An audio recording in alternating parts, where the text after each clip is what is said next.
Saudara, kalau kita mendengar kata nafiri atau sangkakala, maka kita harus menunjuk kepada hal berita. Ya, zaman dulu, zaman kerajaan-kerajaan, kalau ada berita penting dari raja, maka para utusan yang membawa berita itu lari dengan kuda dan sampai satu tempat yang strategis, maka tiup nafirinya. Nah, dengan nada tertentu. Kalau rakyat mendengar nafiri ditiup atau sangkakala ditiup, ya zaman Israel pakai shofar, tanduk domba jantan itu, maka seluruh rakyat harus diam. Apalagi zaman itu belum ada mikrofon, belum ada speaker, sehingga harus diam. Dan yang meniup nafiri harus punya suara yang kencang, karena mereka rakyat harus mendengar. Nah, kalau hari ini tema kita tentang suara nafiri, saudara, maka mau tidak mau kita harus mendengar berita. Ya. Nah, dari kitab Wahyu kita melihat ada 7 nafiri atau 7 sangkakala atau 7 malaikat yang meniupkan sangkakalanya. Nah, hari ini kita akan belajar tentang nafiri yang ke-7. Suara dari nafiri atau sangkakala yang ke-7. Mari kita lihat Wahyu pasal 11 ayat yang ke-15. Wahyu pasal 11 ayat yang ke-15. Apa suara berita yang dari kerajaan surga untuk kita? Wahyu 11 ayat 15. Demikian bunyi firman Tuhan. Judulnya sangkakala yang ke-7, nafiri yang ke-7. Lalu malaikat yang ke-7 meniupkan sangkakalanya, dan terdengarlah suara-suara nyaring di dalam surga. Katanya, wah ini luar biasa. Suara-suara nyaring di dalam surga. Beritanya begini. Pemerintahan atas dunia dipegang oleh Tuhan kita, dan Dia yang diurapinya. Saudara perhatikan cara penulisan. Jelas ini 2 pribadi, jamak. Dia ya dipegang oleh Tuhan kita, dan oleh Dia yang diurapinya. Nah, setelah disebutkan jamak, bukan 1 pribadi tapi ada 2 pribadi, lalu menjadi tunggal. Ya, dan Ia. Ini ada rahasia yang kita harus tahu. Dan Ia akan memerintah sebagai raja sampai selama-lamanya. Saudara, ini luar biasa. Mengapa dari jamak Tuhan kita dan Dia yang diurapinya tiba-tiba menjadi tunggal? Iya. Ini berita dari nafiri yang paling akhir, berarti ini yang penting. Bukan berarti yang 6 tidak penting, tidak. Tapi dalam urutan, maka yang ke-7 ini yang harus jadi perhatian serius buat kita semua. Saudara, siapa pribadi yang kedua? Tuhan kita dan Dia yang diurapinya. Jelas yang diurapinya itu Mesias. Nah, Mesias, Kristus dalam bahasa Yunaninya. Kristus, Mesias dalam bahasa Ibraninya. Itu bukan nama, tapi itu pangkat yang diurapinya. Nah, kita sudah diajar waktu di Lawang dulu. Yang diurapinya memang Kristus. Tetapi saudara dan saya juga menerima pengurapan itu, berarti kitalah Kristus itu. Ya, ada 2 bukti dalam Alkitab yang kita akan lihat. Yang pertama, Kisah Rasul pasal 2 ya. Kisah Rasul pasal 2 ini bukti yang pertama.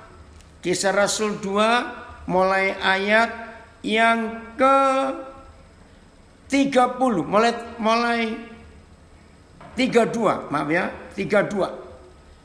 Yesus inilah yang dibangkitkan Tuhan, dan tentang hal itu kami semua adalah saksi. Ya, ayat 32. Sekarang ayat 33. Dan sesudah Yesus Tuhan ditinggikan oleh tangan kanan Tuhan dan menerima Roh Kudus yang dijanjikan itu. Jadi Tuhan Yesus pun menerima Roh Kudus yang dijanjikan itu, maka dicurahkannya apa yang kamu lihat dan kamu dengar di sini. Saudara, kita ingat kisah Rasul 2 tentang Pentakosta. Ya, saya ulangi, kisah Rasul 2 tentang Pentakosta. Nah, Pentakosta itu ternyata hari pelantikan Tuhan Yesus sebagai Raja. Terjadinya di surga. Tapi karena dia kepala dan tubuhnya ada di bumi, ya ini sungguh luar biasa. Apa yang terjadi? Ingat Mazmur 133, seperti minyak dari kepala Harun turun ke janggutnya, ke leher jubahnya. Ya, maaf yang Facebook ada gangguan tadi. Jadi kisah Rasul 2 ayat 33, Pentakosta itu adalah pelantikan Tuhan Yesus di surga menjadi raja segala raja. Lalu Petrus berkata, yang kamu dengar dan yang kamu lihat di sini hari itu ya, hari Pentakosta, itu sedang terjadi di surga. Kepala yaitu Yesus sedang terima urapan. Lalu minyak itu meleleh sampai ke janggut dan leher jubahnya. Nah, kalau ada baju, ada jubah, berarti ada tubuhnya. Nah, gereja adalah tubuhnya. Kepala terima urapan, maka tubuhnya kena juga. Nah, saudara, ini arti Wahyu 11 ayat 15. Pemerintahan atas dunia dipegang oleh Tuhan kita dan Dia yang diurapinya. Siapa dia yang diurapinya? Menurut kisah Rasul 2 ayat 33, gereja itu dia yang diurapi. Karena menurut khotbah Petrus ini, ketika kepala dituangi minyak, maka tubuhnya kena lelehan minyak itu. Berarti jelas. Maka itu lagi sekali Wahyu 11 ayat 15 ini rahasia yang luar biasa. Pemerintahan atas dunia dipegang oleh Tuhan kita, jelas Yesus. Dan Dia yang diurapinya, itulah kita gerejanya.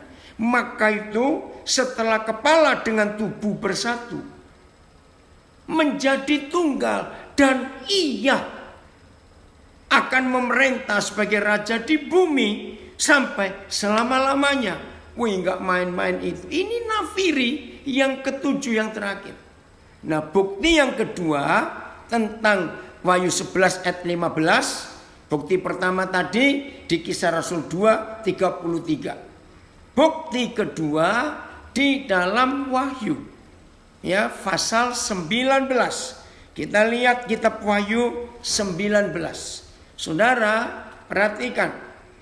Inilah satu-satunya ayat di seluruh Alkitab yang memberitahu kita kapan, bila mana, bagaimana Tuhan Yesus Kristus disebut Raja segala raja dan Tuhan segala Tuhan. Ya, Tuhan segala Tuhan. Saya baca dulu ayatnya. Wahyu 19 ayat yang ke Wahyu 19 ayat yang ke-16. Saya baca Wahyu 19 ayat yang ke-16. Dan pada jubahnya dan pahanya tertulis suatu nama, yaitu Raja segala raja dan Tuhan di atas segala Tuhan. Saudara, gereja-gereja karismatik, gereja-gereja Pantekosta, luar biasa. Kalau menyerukan, menerayakan, saudara, ulangi 3 kali. Yesus Raja segala raja, Tuhan segala Tuhan. Betul. Tapi ternyata tidak semua kita tahu ayatnya ada di mana dan mengapa Tuhan Yesus diberi pangkat Raja segala raja dan Tuhan segala Tuhan. Nah, Wahyu 19 ini yang memberitahu kita. Nah, Wahyu 19 caranya membaca ayat 6 ya, mulai ayat 6 itu judulnya perjamuan kawin anak domba. Jadi inilah tulisan yang begitu jelas yang memberitahukan seperti yang Paulus khotbahkan di kitab Efesus bahwa Yesus itu mempelai laki-laki, gerejanya dalam mempelai perempuan. Nah, khotbah Paulus di gereja Efesus, jemaat Efesus itu tergenapi di Wahyu 19 ini, yaitu hari perkawinan anak domba. Nah, kalau saudara baca, jangan terputus dengan perikopnya, karena perikop kedua ayat 6 sampai ayat yang ke-10. Lalu perikop ketiga di Wahyu 19 ini ayat 11 sampai ayat 16. Nah, mulai hari ini jangan dipotong, baca secara keseluruhan. Ini luar biasa, saudara. Begini jawabannya ya, saya percepat. Jadi Tuhan Yesus tidak akan mempunyai pangkat, punya otoritas Raja segala raja dan Tuhan atas segala Tuhan sebelum dia menjadi satu dengan gerejanya. Maka itu Wahyu 19 ini dahsyat. Perjamuan kawin anak domba. Begitu kepala dengan tubuh bersatu, maka dialah Raja segala raja. Nah, saya minta saudara teliti hal yang buat saya aneh, unik. Ya, masih ayat yang ke-16. Dan pada jubahnya, oke. Kalau pada jubah berarti ada tubuh dong. Karena yang pakai jubah itu kan badan, tubuh. Betul? Dan pada pahanya, nah ini yang aneh. Ya, ada apa pada jubah Raja segala raja dan ada apa pada paha Raja segala raja? Ditulis suatu nama. Aneh. Kalau nama di baju wajar. Lihat semua pejabat yang punya pangkat dari presiden terus sampai bupati, jenderal ini, jenderal itu, nama ada di jubah. Oke. Tapi kalau nama di paha, saudara, aneh enggak? Nah, ini maaf ya.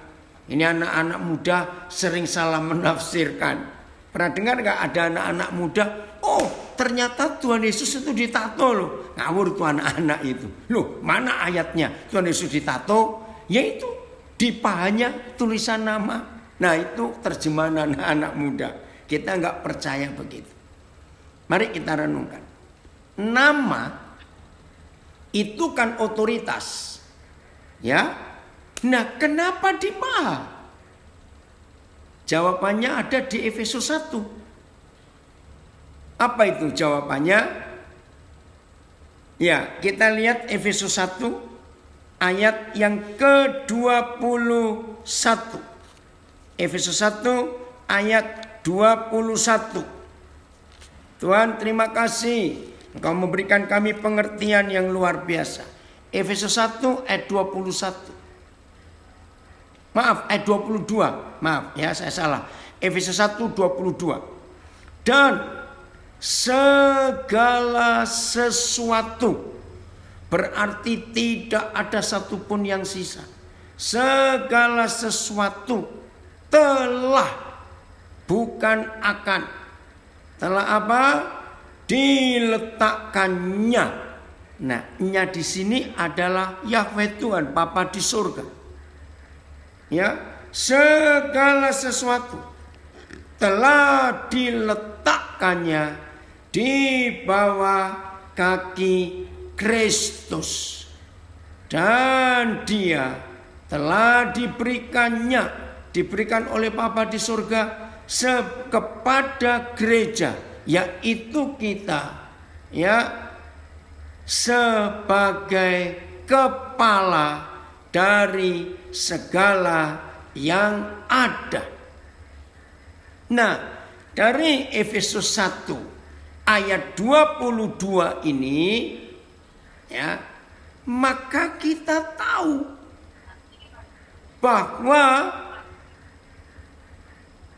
yang menginjak segala sesuatu, ya, itu kaki, bukan kepala. Ya, lagi sekali Efesus 1 ayat 22. Yang menginjak segala sesuatu itu kaki, bukan kepala. Maka itu kalimat terakhir ayat 22 begitu jelas. Ya, Efesus 1 22, yang menginjak segala sesuatu itu kaki Kristus.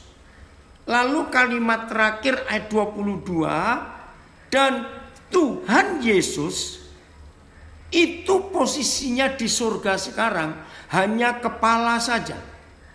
Tubuhnya ada di bumi. Coba renungkan. Nah, kalau begitu kakinya Kristus ada di mana? Jawabannya jelas. Kaki Tuhan Yesus ada di bumi bersama tubuhnya. Karena kaki harus ada di badan, bukan di kepala. Ini istilah saya saja. Kalau kaki juga di kepala, itu namanya kepiting. Pada tahu kepiting ya? Kaki, badan, kepala jadi satu semua. Nah, karena kaki Kristus yang menginjak iblis, maka terjawab Wahyu 19 ayat 16. Mengapa di jubahnya dan di pahanya ada nama? Karena itu otoritas. Apalagi kalau saudara baca Roma 16 ayat yang ke-20. Ya. Jadi saudara, yang menginjak segala sesuatu itu kaki Kristus, bukan kepalanya. Jadi karena kaki itu ada di tubuhnya, ada di badannya. Dan tubuh Kristus itu yang ikut terima pengurapan di Kisah Rasul 2 33 tadi. Begitu kepala menyatu dengan tubuh hari perkawinan anak domba, maka gereja punya otoritas. Di jubahnya dan di pahanya tertulis nama. Ternyata nama itu pangkatnya. Rajanya raja-raja dan Tuhannya Tuhan-Tuhan. Wih, ini luar biasa. Maka sekarang kita masuk kepada tema ini. Suara nafiri.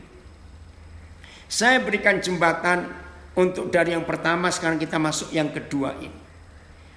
Begini konsep pemikiran kita.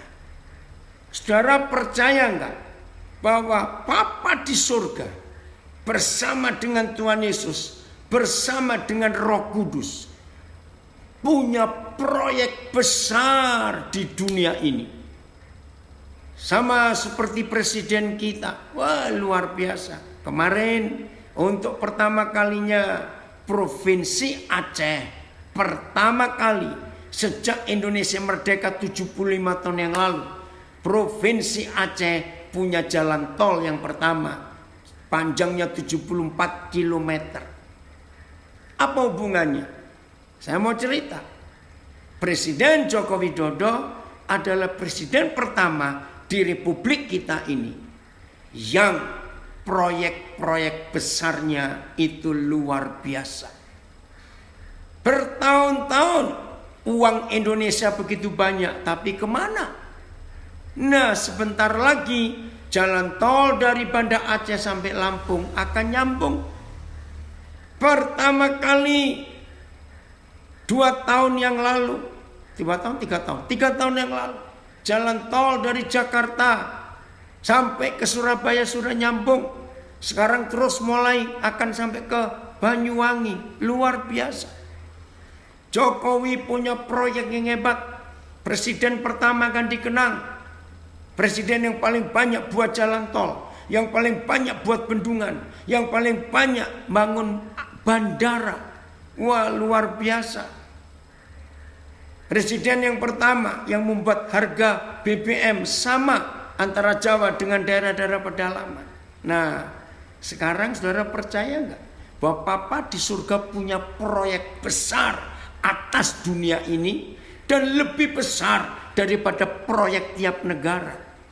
Nah, proyek besarnya adalah, saudara dengarkan ini. Kalau tadi ayat yang pertama kita baca Wahyu 11 ayat 15. Ya, saya ingin ulangi lagi. Ini proyek besar yang harus terjadi.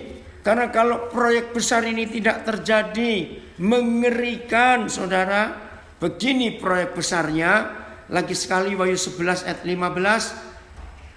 Lalu malaikat yang ketujuh meniup sangkakalanya, dan terdengarlah suara-suara nyaring dari dalam surga, katanya, catat, pemerintahan atas dunia. Ini doa Bapa kami, datanglah kerajaanmu, jadilah kehendakmu, supaya bumi jadi seperti surga.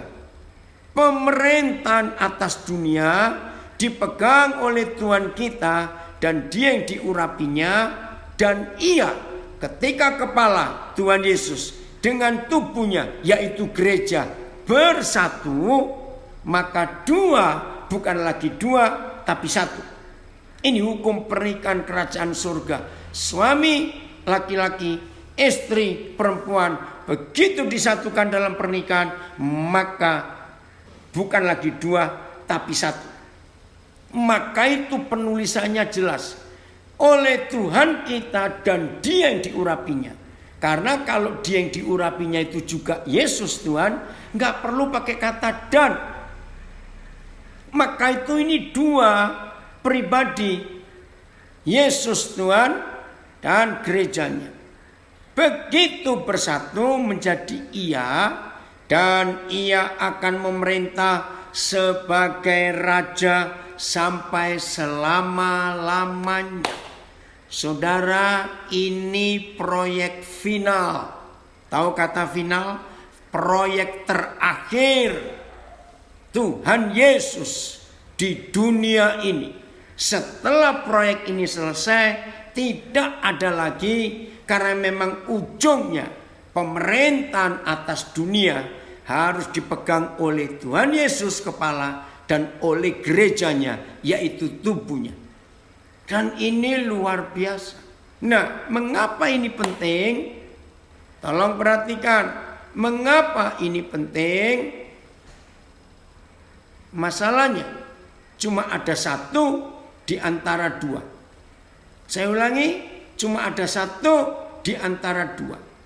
Kalau bukan kerajaan surga yang nyata di bumi, dengarkan, kalau bukan kerajaan surga yang nyata di bumi, berarti kerajaan yang satu.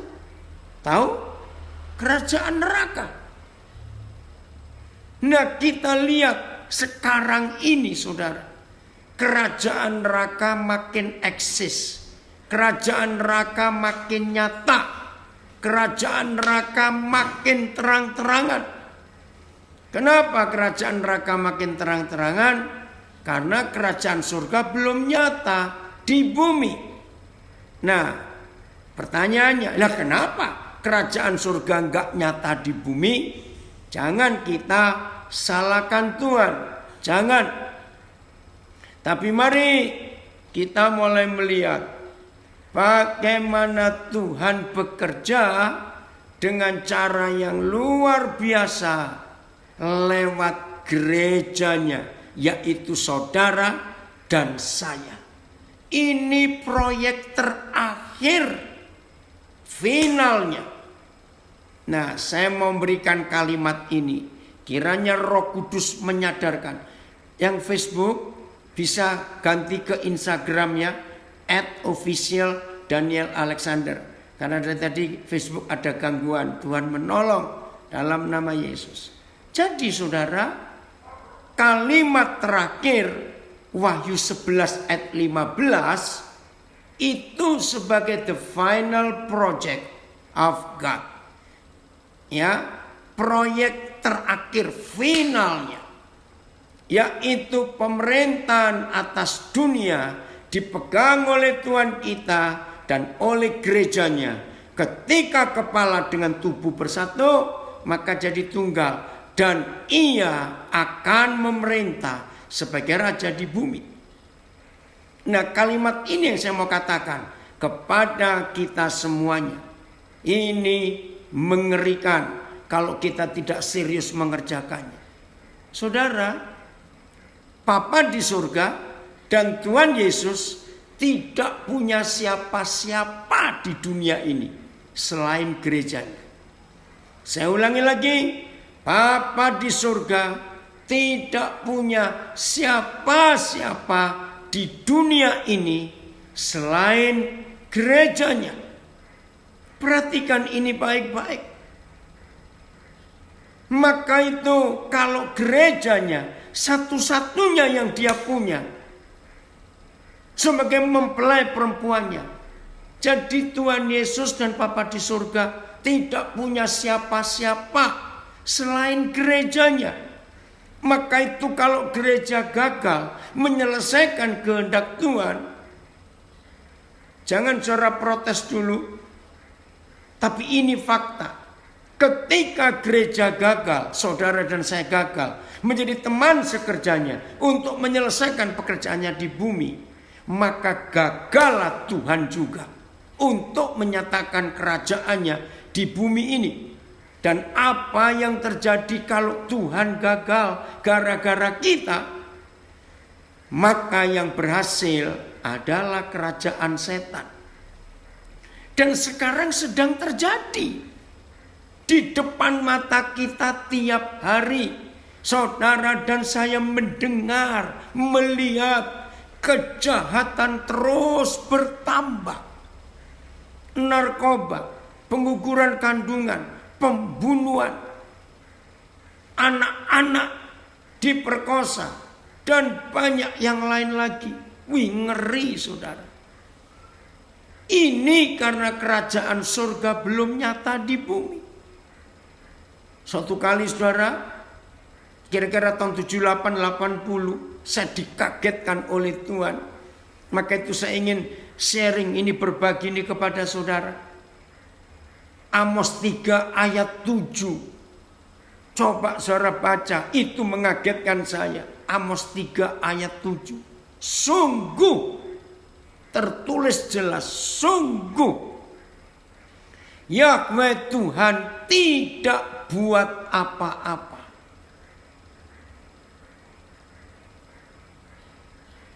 Sebelum atau kecuali Dia menyatakan keputusannya, rencananya kepada hamba-hambanya, yaitu para nabi. Jadi Tuhan itu menunggu kita. Jadi ngerti nggak Amos 3:7 itu mengagetkan? Artinya begini, Tuhan tidak bisa buat apa-apa. Sungguh Yahweh Tuhan tidak berbuat sesuatu sebelum Dia menyatakan keputusannya kepada kita. teman sekerjanya, kepada kita mempelai perempuannya. Begitu gereja tidak bisa mengerti apa yang Tuhan mau kerjakan di dunia, Tuhan langsung diam, langsung stop. Apa yang membuat saya kaget tahun itu dengan ayat ini, Amos 3 ayat 7? Begini jawabannya. Ternyata antara kita sebagai manusia membutuhkan Tuhan itu jauh lebih besar. Tuhan membutuhkan gerejanya daripada gerejanya membutuhkan Tuhan. Karena manusia tanpa Tuhan bisa berhasil. Jadi Amos 3 ayat 7 itu mengagetkan. Sungguh, ada kata itu Amos 3 ayat 7. Sungguh Yahweh Tuhan tidak buat sesuatu sebelum Dia menyatakan rencananya, keputusannya kepada gerejanya, hamba-hambanya ini. Nah, saudara perhatikan, kalau Tuhan gak buat apa-apa, pasif, maka yang aktif itu pasti setan. Karena cuma ada satu di antara dua, kerajaan surga atau kerajaan neraka. Kalau Tuhan diam, gak buat apa-apa, berarti yang sibuk itu pasti setan. Kalau Tuhan gak ngapa-ngapain, siapa yang ngapa-ngapain? Setan.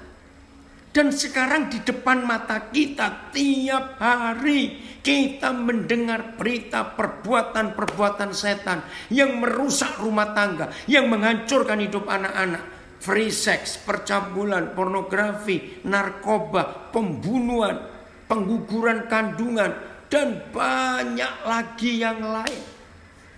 Semua itu gara-gara kita sebagai gerejanya yang tidak mau mengerti, diajak kerjasama oleh Tuhan. Maka itu saya katakan lagi saudara, Bapa di surga dan Tuhan Yesus tidak punya siapa-siapa di dunia kecuali kita, satu-satunya yang Dia punya. Maka kalau kita tidak bisa bekerja sama dengan Dia dan Dia kerjasama dengan kita, maka hancur dunia ini. Ini suara nafiri yang terakhir, bahwa pemerintahan atas dunia harus dipegang oleh Tuhan kita yang bersatu dengan gerejanya. Maka itu hari-hari ini saudara, jangan kita sibuk dengan diri kita sendiri. Ayo kita sibuk untuk Tuhan. Nah, yang terakhir kita lihat fakta ini, corona. Betul enggak? Yang terakhir ini, setan terakhir yang bekerja ini kan corona. Membunuh orang seenaknya. Corona membuat, tadi pagi saudara saya kaget. Lihat berita di TV. Ternyata kemarin di Kabupaten Bandung ada antrian panjang sekali. Saya pikir antrian apa? Pasti ada yang dengar. Yaitu antrian masyarakat Kabupaten Bandung mengajukan perceraian di kantor agama. Wih, panjang sekali. Kenapa? Gara-gara corona. Rumah tangga kacau. Setan seenaknya merusak. Saudara ikuti berita, ketangkap lagi pengguguran kandungan klinik yang di daerah mana? Mangga Besar atau Salemba, saya lupa.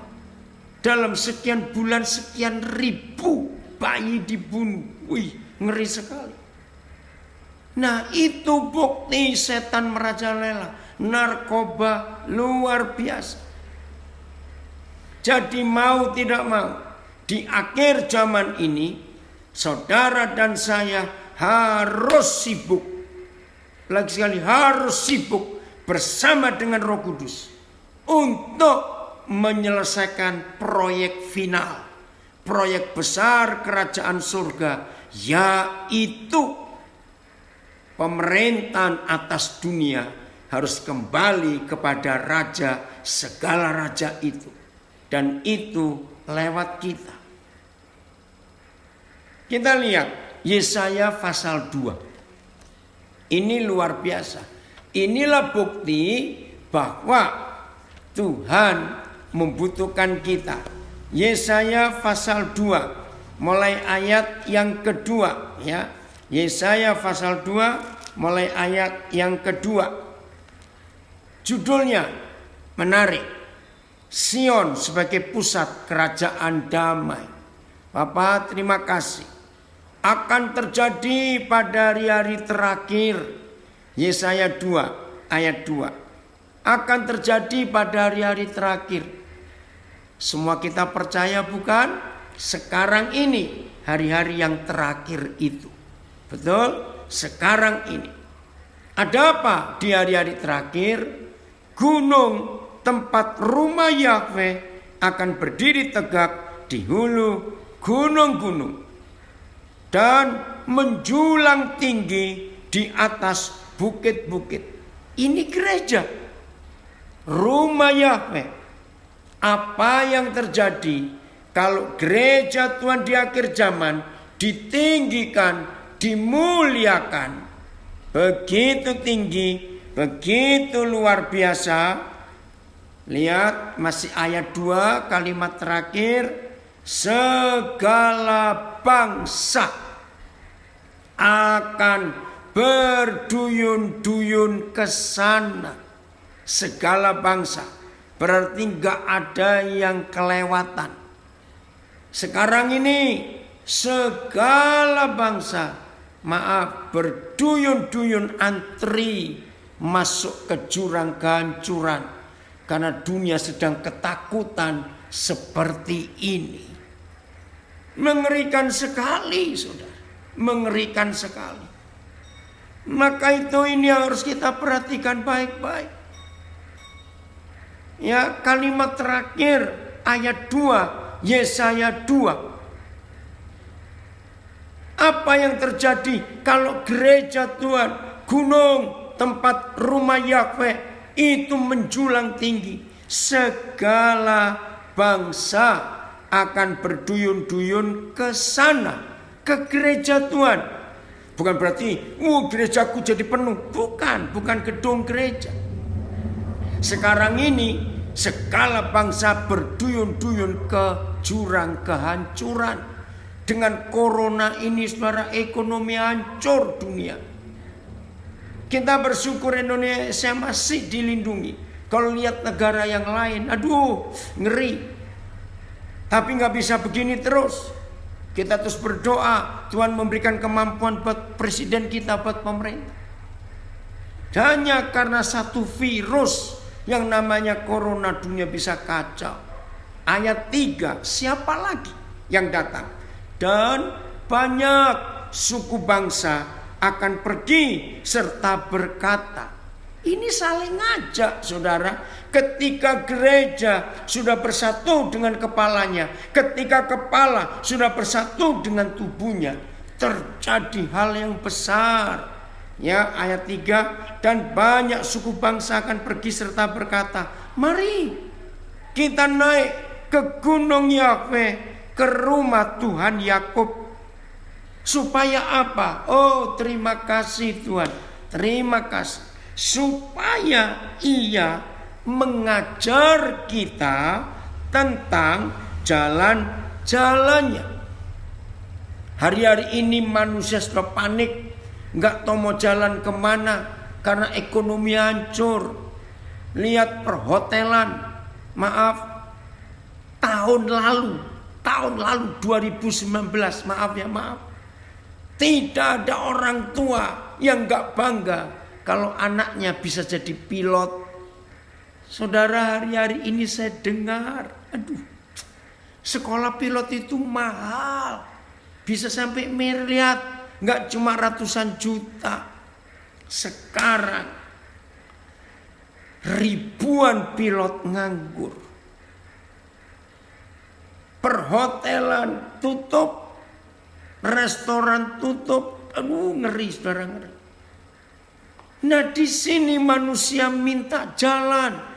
Mau bagaimana ini? Maka gereja harus tampil untuk memberi jawaban buat mereka. Sebab sumbernya yaitu Tuhan, kerajaan itu sudah diberikan kepada kita. Maka itu bangsa-bangsa akan datang, saling ngajak, mari ya kita ke rumah Tuhan Yakub supaya ia mengajar kita tentang jalan-jalannya dan supaya kita berjalan menempuhnya. Sebab dari Sion akan keluar pengajaran dan firman Yahweh dari Yerusalem. Wah, luar biasa ini. Jadi gereja itu pusatnya. Maka itu saya katakan lagi sekali, Tuhan tidak punya siapa-siapa lagi di dunia kecuali kita, gerejanya. Ini harapan dunia satu-satunya, yaitu pemerintahan atas dunia harus dipegang oleh Tuhan kita dan Dia yang diurapinya. Yesaya 42 masih tentang gereja. Yesaya pasal 42 ya. Saya nggak baca dari ayat pertama, tapi kita lihat judul ayat pertama kitab Yesaya 42. Apa judulnya di Alkitab saudara? Hamba Tuhan. Itulah kita. Dan ingat ya, Yesaya 42 sekarang. Kita mau baca mulai ayat 1. Ya, sekarang kita baca Yesaya 42. Judulnya hamba Tuhan. Nah, kalau kita masih ingat tadi Amos 3 ayat 7, siapa hamba Tuhan itu? Kita. Nah, tanpa hamba Tuhan yaitu kita, maka Tuhan gak bisa buat apa-apa. Ayat yang mulai pertama ya, saya baca satu dulu. Lihat, itulah hambaku yang kupegang, orang pilihanku yang kepadanya aku berkenan. Tadinya ini nubuat untuk Tuhan Yesus jelas. Tapi akhirnya Tuhan Yesus bersatu dengan kita. Aku telah menaruh rohku ke atasnya supaya ia menyatakan hukum kepada bangsa-bangsa. Ia tidak akan berteriak atau menyaringkan suara atau memperdengarkan suaranya di jalan. Lanjut saya baca langsung ayat 6. Ya, ayat 6. Ya, Yesaya 42 ayat yang ke-6. Kita lihat ayat ini. Aku ini Yahweh. Yesaya 42 ayat 6. Aku, dia meyakinkan, aku ini Yahweh telah memanggil engkau, memanggil kita untuk maksud penyelamatan. Saudara, inilah gereja.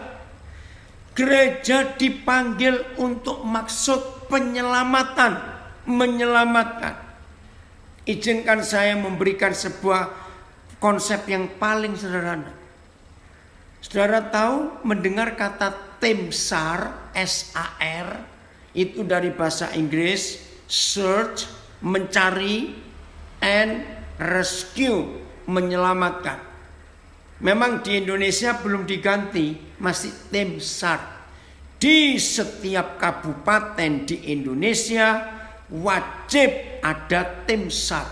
Apalagi Indonesia ini negara yang gak sedikit bencana alamnya. Karena kita ada di jajaran gunung berapi, ada di daerah bukit-bukit gunung, banyak banjir, tanah longsor. Tim SAR itu harus ada, baik dari kota kabupaten, provinsi. Itu harus ada. Nah, tugas mereka selalu siap sedia. Walaupun gak ada bencana, tim SAR harus selalu siap tiap hari. Karena bencana datang gak tahu kapan. Nah, menurut Yesaya 42 ayat 6 ini, saudara dan saya ini tim SAR kerajaan surga. Wih, ini luar biasa, saudara. Lihat, corona ini bencana internasional. Seharusnya bukan cuma rumah sakit dan dokter-dokter yang bertanggung jawab. Saudara dan saya juga harus bertanggung jawab. sebagai temsar kerajaan surga. Oh, ini luar biasa. Maka itu saya katakan lagi, tidak kebetulan saudara-saudara memilih. Saya belum tanya siapa milih tema ini, suara nafiri. Dan kita sudah baca ayat pertama tadi, Wahyu 11 ayat 15, bahwa pemerintahan atas dunia harus dipegang oleh Tuhan kita, dan Dia yang diurapinya, supaya Ia memerintah sebagai raja sampai selama-lamanya. Karena sekarang setan sedang merajalela. Nah, ini hamba Tuhan, ini gereja. Maka itu saya katakan lagi, Bapa di surga dan Tuhan Yesus gak punya siapa-siapa di dunia selain gereja yang Dia punya. Maka kalau gereja gagal, Tuhan gagal juga. Dan kalau Tuhan gagal, neraka yang berhasil. Mengerikan. Lagi sekali Yesaya 42 ayat 6, Ia telah memanggil kita untuk maksud penyelamatan. Terus telah memegang tanganmu. Nah, temsar harus diperlengkapi dengan keahlian, dengan peralatan. Betul tidak? Karena mereka menghadapi bencana di daerah bencana yang berbahaya. Nah, di sini kita melihat tangan Tuhan memegang tangan kita, jadi aman sebagai temsar. Kalimat berikut, Aku telah membentuk engkau. Dia membentuk kita, mentraining kita, melatih kita. Maka itu alumni kita berasal dari Lawang Bible Training Center, pusat pelatihan. Tadi saya kirim di grup XLBTC, nggak tahu tiba-tiba hari ini viral foto kami tahun 75-76 di Kalimantan Timur. Ya, lihat ya tadi yang di grup. Nah, di situ lihat kami berlima diutus dari LBTC. Kami berangkat dari Pelabuhan Tanjung Perak tanggal 5 November tahun 75. Lalu kami berlabuh di Pelabuhan Balikpapan. Dari Balikpapan berapa hari kami naik mobil ke Handel. Dari Handel kami naik speedboat ke Samarinda, karena waktu itu jalan darat belum ada. Dari Samarinda kami nunggu berapa hari, langsung kami naik taksi air ke Melak. Nah, di situ foto hari ini viral. Saya juga kaget, siapa yang masukkan itu. Ya, kami berlima. Yang paling kanan Umpit England, sudah pulang ke surga. Lalu Nunuk Sukiarso, lalu Ibu Yuli Solosa. Ya, lalu ada berapa saudara kita dari suku Tonyoy. Lalu saya, dan paling ujung kiri Pak Daniel Yohadi yang ada di Blitar. Dimunculkan hari ini foto itu. Nah, saudara, itu kita di training. Maka itu kata, engkau yang memegang tanganku telah membentuk engkau. Tuhan membentuk kita, melatih kita. Untuk apa? Perhatikan masih ayat yang ke-6. Untuk menjadi perjanjian bagi umat manusia. Saudara, kata perjanjian dalam bahasa Jawa itu tumbal.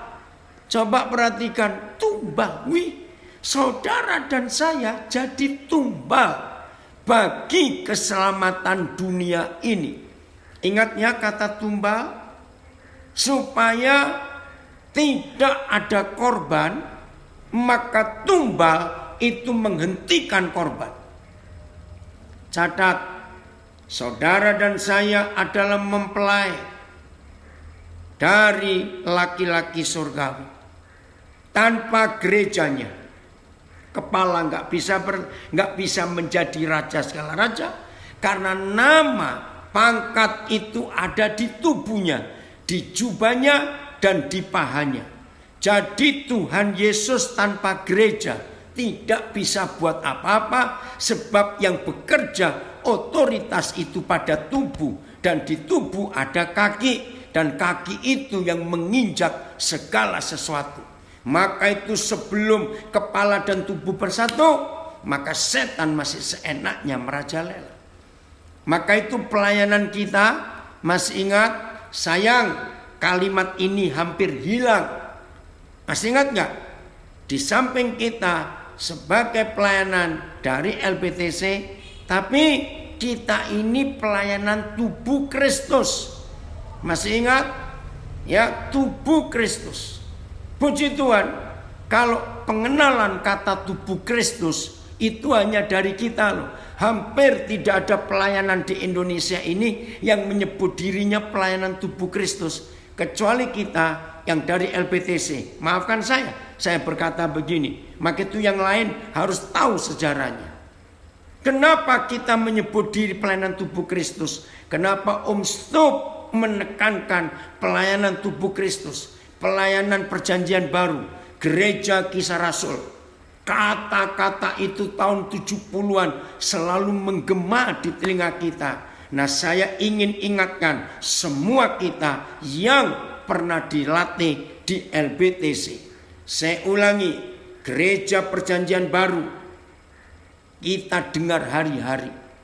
Pelayanan tubuh Kristus kita dengar setiap hari. Ya, itu ada di tempat kita belajar dulu. Sekarang kemana? Ayo kita kembalikan.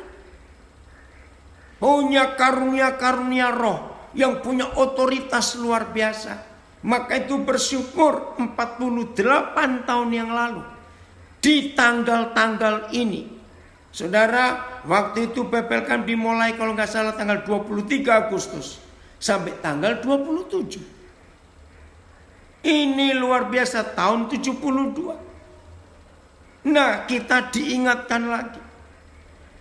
Ya, saya kembali kepada Yesaya 42 ini. Jadi saudara dan saya adalah tim SAR kerajaan surga. Tuhan memperlengkapi kita dengan memegang tangan kita. Dia melatih kita, dia membentuk kita.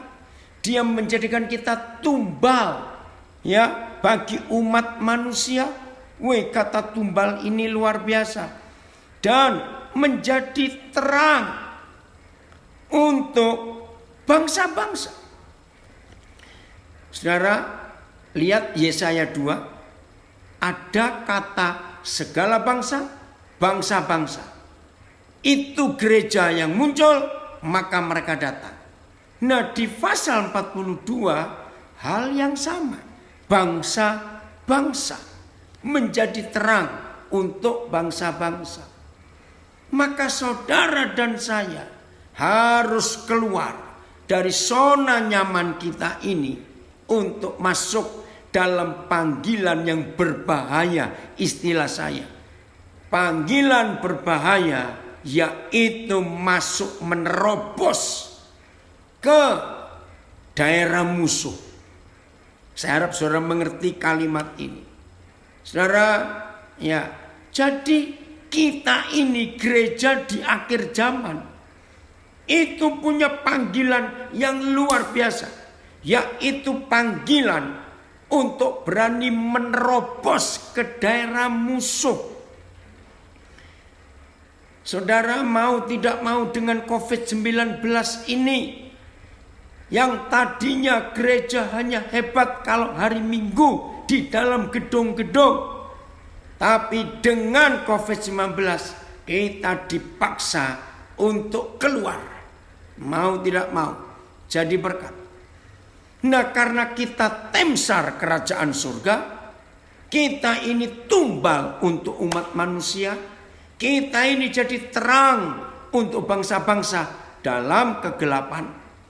Maka saudara dan saya harus keluar dari zona nyaman, menerobos masuk ke wilayah musuh. Setuju enggak? Harus. Tidak ada pilihan lain. Karena kalau saudara dan saya tidak berani nerobos ke wilayah musuh, maka kita tidak bisa menyelamatkan sebanyak-banyaknya orang.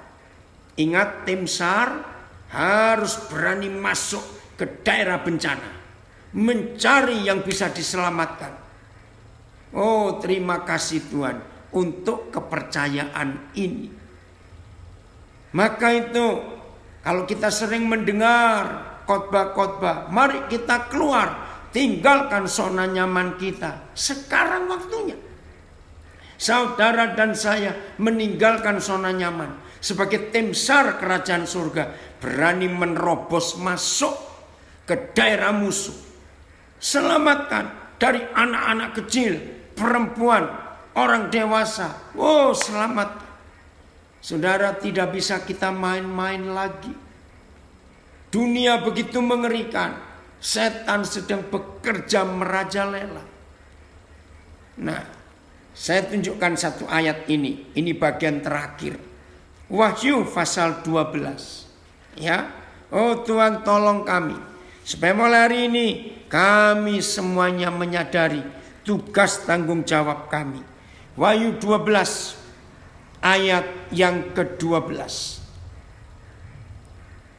Karena itu bersukacitalah hai surga, dan hai kamu sekalian yang diam di dalamnya. Puji Tuhan, ini posisi kita menurut Efesus 2 ayat 6. Yaitu setelah kita dibangkitkan oleh Bapa bersama dengan Tuhan Yesus, maka kita didudukkan oleh Bapa di surga bersama-sama dengan Tuhan Yesus di surga. Efesus 2 ayat 6. Nah, maka itu kita nggak perlu takut. Kita disuruh bersukacitalah hai surga dan hai kamu sekalian yang di dalamnya. Puji Tuhan. Tapi nah, ini tugas kita. Celakalah kamu hai bumi dan laut. Saudara perhatikan. Celakalah kamu hai bumi dan laut. Kita aman. Kita tim SAR. Kita menjadi penyelamat bagi bangsa-bangsa. Kita membawa terang bagi bangsa-bangsa di dalam kegelapan. Yesaya 42 ayat 7 tadi, ayat 6 tadi. Nah sekarang bumi dan laut celaka. Ada siapa? Masih ayat 12, Wahyu 12. Celakalah kamu, hai bumi dan laut, karena iblis telah turun kepadamu. Iblis telah turun kepadamu dalam geramnya yang dahsyat. Geram. Mendengar iblis geram saja kita sudah ngeri. Yang dahsyat lagi. Nah ini loh. Ini yang harus kita bertobat. Lihat kalimat terakhir ayat 12 di Alkitab saudara. Karena setan-setan tahu bahwa waktunya sudah singkat. Jadi setan kerja lembur. Maka itu malu kalau kita nggak kerja lembur mengalahkan setan. Jelas saudara, inilah tugas kita. Nafiri yang terakhir dibunyikan. Nah jadi saudara dan saya nggak boleh kalah dengan setan. Ya kalimat terakhir Wahyu 12 ayat 12. Mengapa iblis turun ke bumi dan ke laut dengan geramnya yang dahsyat? Wahyu 12 ayat 12 tadi. Mengapa iblis turun ke bumi dan laut dengan geramnya yang dahsyat? Karena iblis tahu waktunya sudah singkat. Saudara dengar kalimat ini, enggak enak tapi harus ngomong. Kalau begitu, antara gereja, kita, gereja, dengan iblis, maaf ya pertanyaan konyol ini. Kalau begitu, antara kita sebagai gerejanya Tuhan, satu-satunya yang dia punyai di bumi, dengan iblis, tentang waktu, siapa lebih pintar dari siapa? Jawabannya, ternyata iblis lebih pintar, lebih tahu waktu Tuhan daripada kita. Maka itu kita masih santai-santai. Kiranya dalam reuni kita untuk ketiga kali lewat virtual ini, lewat Zoom ini. Kiranya semua kita yang masih diberi kesempatan oleh Tuhan ada sampai hari ini. Mari rekan-rekan, mari saudara-saudara, semua kita serius menjadi teman sekerja Tuhan yang benar. Menjadi gereja yang bisa menjadi jawaban buat banyak orang. Menjadi tim SAR, penyelamat yang berani nerobos ke wilayah musuh. Menyelamatkan korban yang dibuat oleh iblis dengan berbagai macam korban perceraian, korban perampokan, korban pemerkosaan, korban pelecehan anak-anak. Aduh, ngeri sekali. Korban corona yang begitu banyak, korban PHK. Percayalah, Tuhan akan memperlengkapi kita. Ini yang Tuhan mau untuk hidup kita. Jadi nafiri, suara nafiri yang diperdengarkan hari ini. Tuhan memanggil saudara, memanggil saya untuk segera masuk ke daerah musuh sebagai tim SAR, tim penyelamat, sebagai tumbal dan terang bagi bangsa-bangsa.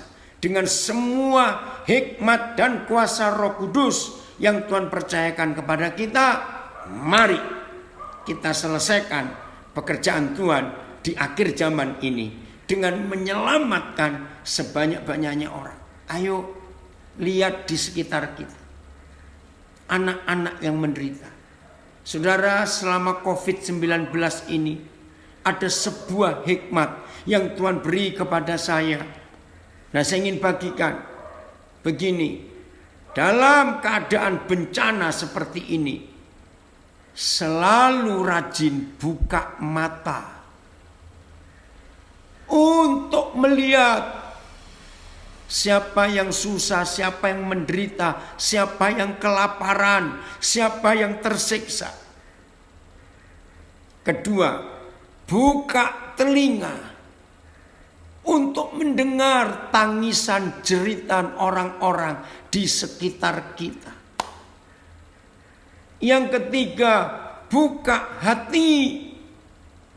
Karena firman Tuhan jelas, berilah tumpangan, berilah tumpangan. Tumpangan yang pertama di hati kita. Yang keempat, ayo buka dompet kita untuk kita berbagi. Yang kelima, ayo buka rumah kita. Jadi selama COVID-19 sudah hampir 6 bulan ini, ya, sejak Maret, maka gereja harus rajin-rajin buka mata, buka telinga, buka hati, buka dompet, dan buka rumah kita. Karena kita tim SAR kerajaan surga, kita ini dipanggil sebagai tim penyelamatan, kita ini dipanggil sebagai terang kepada kegelapan bangsa-bangsa, kita sebagai tumbal. Biarlah segala bangsa berduyun-duyun datang ke rumah Yahweh Yakub. Lewat kita ada pengajaran. Kalau ini kita kerjakan, Tuhan Yesus akan cepat datang. Dan banyak orang diselamatkan dari bencana. Karena iblis sudah turun dalam geram yang sangat dahsyat ke bumi dan ke laut. Karena waktunya sudah singkat. Tuhan memberkati kita semua. Mari kita menjadi pelayan.